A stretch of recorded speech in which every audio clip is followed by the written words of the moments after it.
All right, so Veronica is Pachabene's Nonviolence Training Coordinator and the co-author of the book, Engaging Nonviolence. She has led Pachabene nonviolence workshops in Colombia, Peru, Venezuela, Argentina, Haiti, Australia, Britain, and the Netherlands.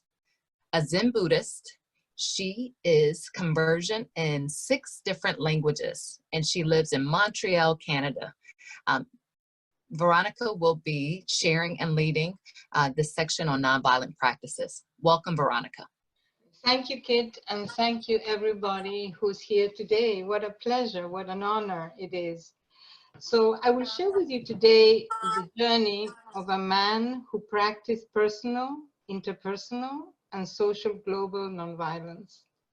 I found this story in a wonderful book called Sweet Fruit from the Bitter Tree, 61 Stories of Creative, Compassionate Ways Out of Conflict by Mark Andreas. If you're out there, Mark, hello, and thank you so much for this book. So it was in 1999 in Albania, and the chief of the White House Commission on Alternative Healthcare set up a team to do international post-war trauma work. The 11-year-old ordeal of the Balkan War had left oceans of grief, devastation, and woundedness in its wake. The team's intention was to give healing tools to deal with trauma to local health professionals who had survived, participated, and witnessed the most horrific events. Christine, a team member, noticed that amidst the group receiving training was a man who was totally different from the rest. He seemed to have come to a different place within himself than the other people. He was serene, steady, and focused. She was curious and engaged him in conversation. When the war broke out, he told her, a neighboring Serbian family whose son had been a childhood playmate turned against his family, and he had to watch his mother being beaten and his father brutally killed in front of him. He then escaped to the mountains, hiding for 4 months, and went into deep, deep reflection. He realized that betrayal was part of the human condition. Millions like him had experienced it throughout history. This broad acceptance settled him and gave him some kind of grounding. When Christine asked him how he had arrived at such an emotionally healthy place, with all the tragedy and suffering around him, he said, I asked myself one question, and one question only, over and over again. How can I prevent this from happening to my own children? He realized that if he held on to the anger and bitterness and hate, it would only result in more trauma. So he made a conscious decision and chose a different path. By asking that question, he was laying the foundation to build bridges between 2 ethnic cultures. When Christine visited later on, she got to witness his work in transforming ethnic conflict using many of the methods for processing trauma that they had taught him. Eventually, he took the healing process all the way to organizing his own neighborhood to once again incorporate Albanians and Serbs. I'm going to ask the listeners just to take a moment to incorporate that story. Just take a moment, a few breaths, go inside, and a moment of silence. So that is the story. So what did this man do in terms of nonviolent practice and training? First and foremost, he centered himself. He took the time to center himself. He realized that all starts within each one of us, with creating peace with ourselves.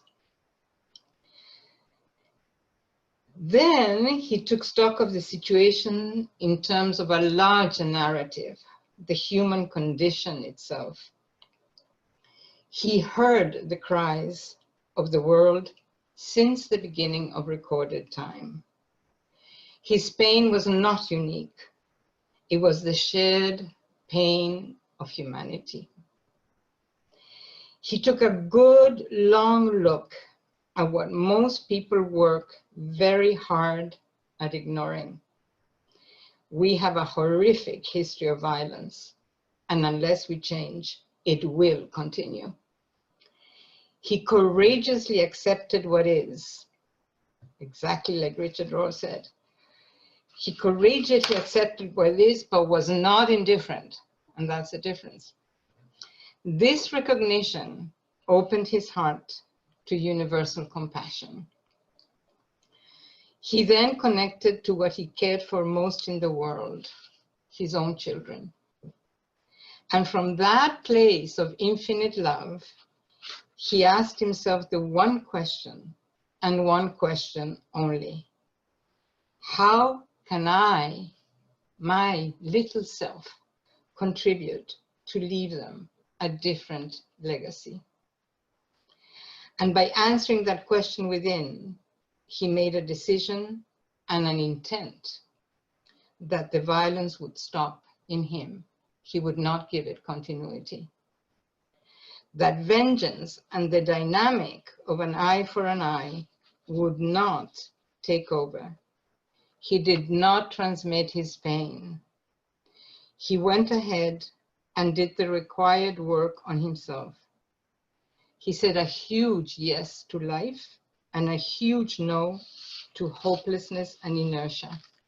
He trusted himself. He became the change he wanted to see in the world. He stepped into the new story, and like the Pied Piper, brought a whole string of people along with him. It is true, as Richard says somewhere, transform people, become transformers. The rest of the story is as self-evident as the ripples on a lake when you throw a rock into it.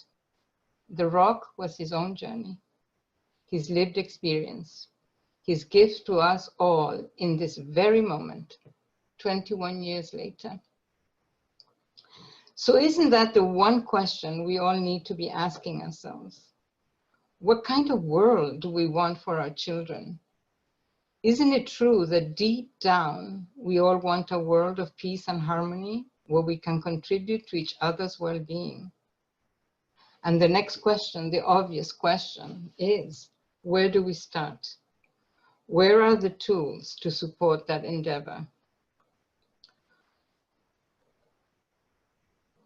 I believe the process of embracing nonviolence at this moment in history is the most important action we can take. Any other concern like status, wealth, success, even health, talents, and so on is secondary and even unimportant in the light of nurturing and sacrificing for nonviolence. The root meaning of the word sacrifice is sacred office. Therefore, a return to the sacred is what is called for. Sacred in others and in ourselves. The world is now screaming for us to sacrifice our indifference, our us versus them, our wanting to be special and different and chosen, our false security at the expense of other people's lives. In other words, are clinging to the old story of materialism and power over and separation. Something has to give, or we will be sacrificed once more and again on the altar of redemptive violence. In his wonderful new book, The Third Harmony, Michael Nagler points out that the new story is nonviolence, and nonviolence needs the new story. They inform and need each other in essential ways. The old story must give way to the new story of compassion and cooperation, of the power of nonviolence. This whole conference is about this. So listen well. Open your hearts to trust in yourselves and the power within you. It is there, there's no question. We just have to pay attention to it, to become participants in a new adventure of consciousness. So much, Veronica, for your special presentation. We appreciate you and thank you for your wisdom on nonviolent practices. We do have a question, if you're willing and able. I am willing and able. Yeah, well, thank you. So you have led nonviolence trainings around the world. How have you seen people transformed in the way that you've been describing in your presentation? I think that the most important thing is that something new is presented to people. A possibility is presented to people that wasn't there before. And because I truly believe that in our heart of hearts, we are all good. And in our heart of hearts, we want the good. So people see this possibility, this seed. Not everybody will plant that seed, but some of people will plant that seed, and all of a sudden, life becomes like a different possibility for ourselves and others. Extraordinary thing that I think nonviolence gives all of us is the capacity to give meaning to our lives and to think in terms not of our own self-interest, but for the benefit of all sentient beings. I believe nonviolence is what all religions talk about. I believe, like Gandhi says, you know, that it is one of the most powerful, it is the most powerful thing in the world. Nonviolence, not understood as the opposite of violence necessarily, but as an expansion of consciousness where you can really get out of this little shell of the me and the mine and my emotions and my thoughts and my opinions and my everything that Richard was talking about. It's this infinite possibility, because, you know, this is the thing, when you go into that other dimension of consciousness, everything is limited at this level, you know, everything is limited, our bodies, our emotions, but at that other level, like, the growth is infinite. This is extraordinary thing. And when you understand that, when you truly understand that, the door that opens is so luminous, it is kind of stronger than anything else. So I hope I've answered that question. Yeah, absolutely. Thank you, Veronica.